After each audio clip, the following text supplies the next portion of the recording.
Vous avez peut-être eu envie un jour de tout plaquer pour partir en voyage en famille. Souvent viennent alors beaucoup de questions et de craintes. Eh bien nous l'avons fait, nous sommes une famille de l'île de la Réunion et avec notre fille de 14 ans, nous avons décidé de prendre la route pour un voyage d'1 an autour du monde. Dans cette vidéo, nous allons partager avec vous nos expériences et nos ressentis après ces 8 mois de découverte. Nous avons traversé plus de 12 pays en van, principalement en Europe. On a été faire un petit tour en Thaïlande et nous nous apprêtons à nous diriger vers le Mexique. Si vous découvrez la chaîne et que vous voulez en savoir plus, n'hésitez pas à vous abonner et à aller voir le détail pays par pays de ce road trip.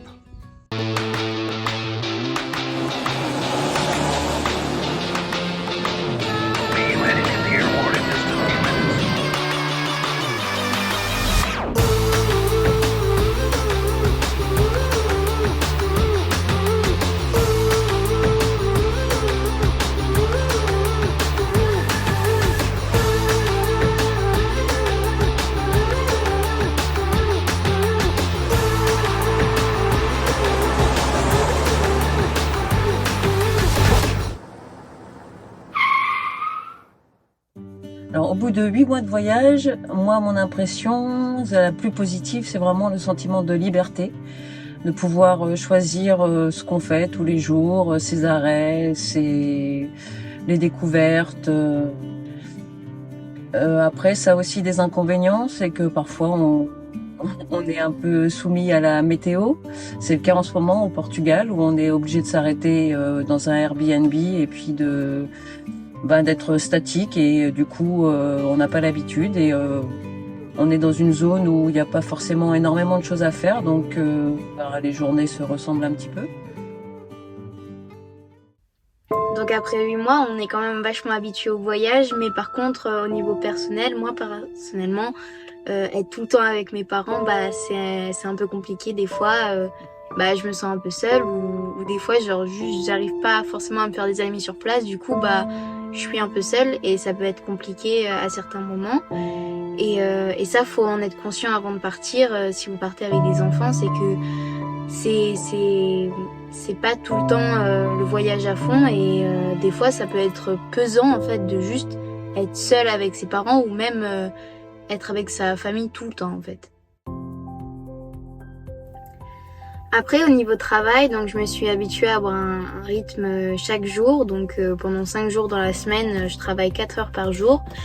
Et ça, je me suis habituée assez vite et en fait, une fois que tu t'habitues, c'est logique en fait de faire autant de travail et d'avoir un rythme dans la journée. Donc oui, la Réunion, ça me manque, surtout que là on est en hiver, donc forcément ça manque un peu plus parce que à la Réunion c'est l'été et que l'hiver c'est beaucoup moins cool que l'été.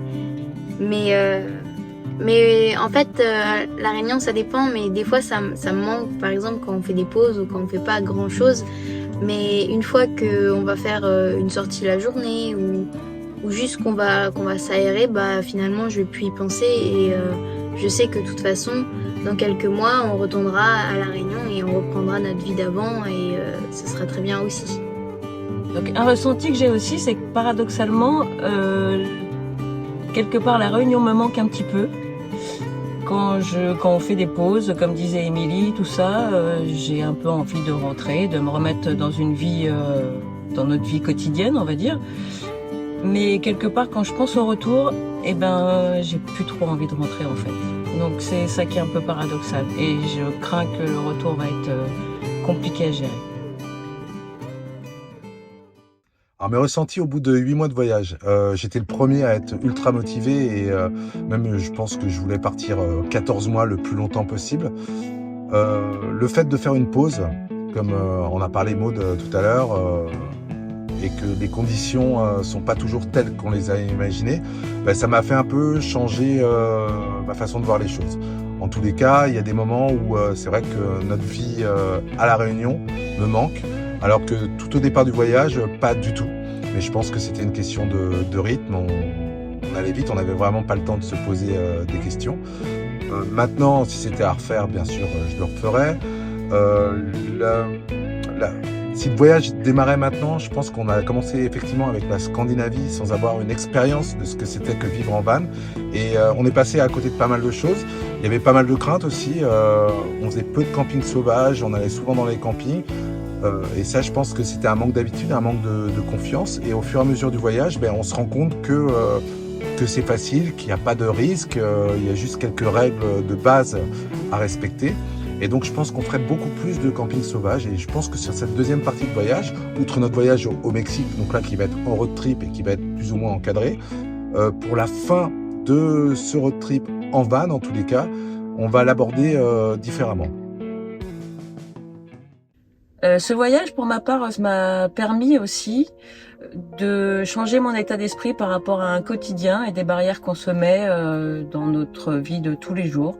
Sur ça doit être fait comme ça doit être un peu une pression de bien faire. C'est pas qu'on fait les choses mal quand on est en van, mais on est beaucoup plus libre et ces barrières, au fur et à mesure, elles sautent. Donc le voyage m'a aussi permis de découvrir de nouvelles cultures, mais aussi de découvrir un quotidien différent de ma vie à moi quand on est à La Réunion. Et c'est vrai qu'on se rend compte à quel point on a de la chance de vivre à La Réunion avec la plage à 10 minutes en voiture et l'été tout le temps. Parce que des fois quand tu vois par exemple les gens de mon âge, leur quotidien, en fait c'est pas si marrant et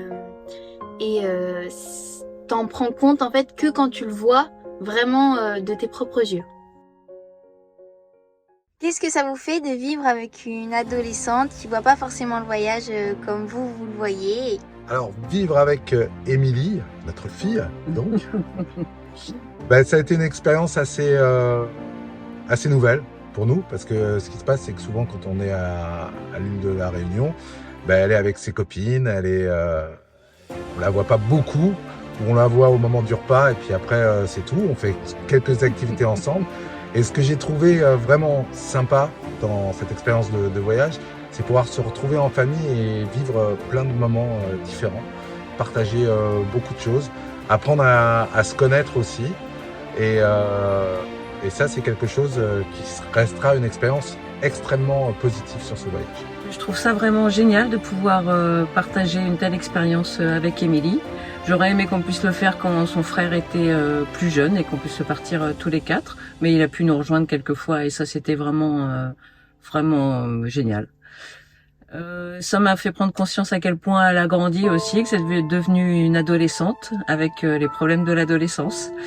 Et parfois on n'est pas toujours d'accord, mais dans l'ensemble ça se passe très bien et je suis très fière de la jeune fille qu'elle est en train de devenir. Pareil.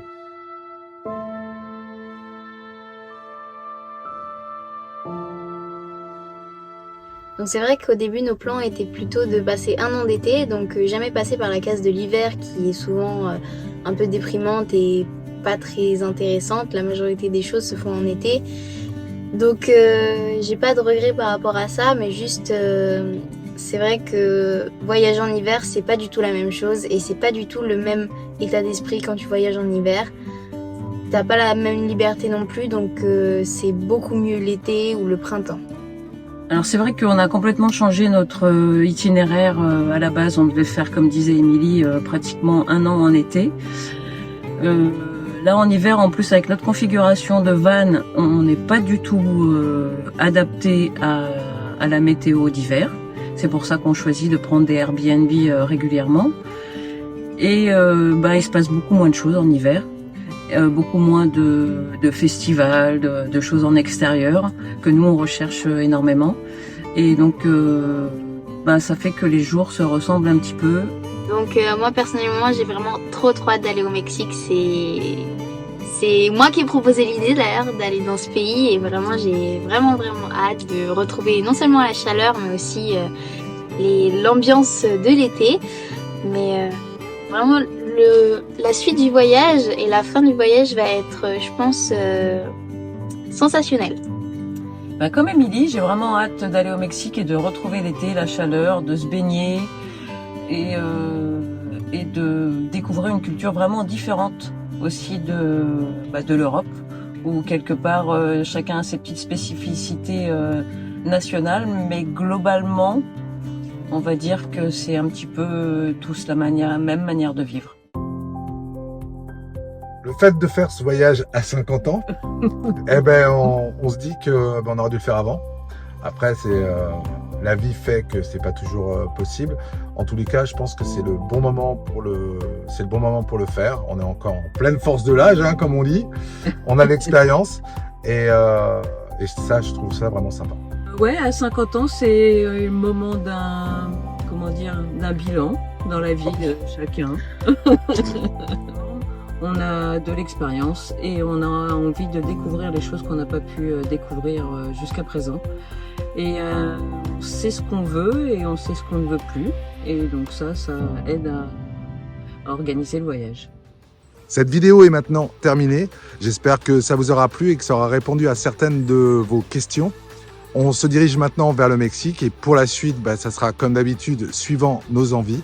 Si vous voulez connaître la fin de cette aventure, n'hésitez pas à vous abonner à la chaîne et je vous dis à très vite.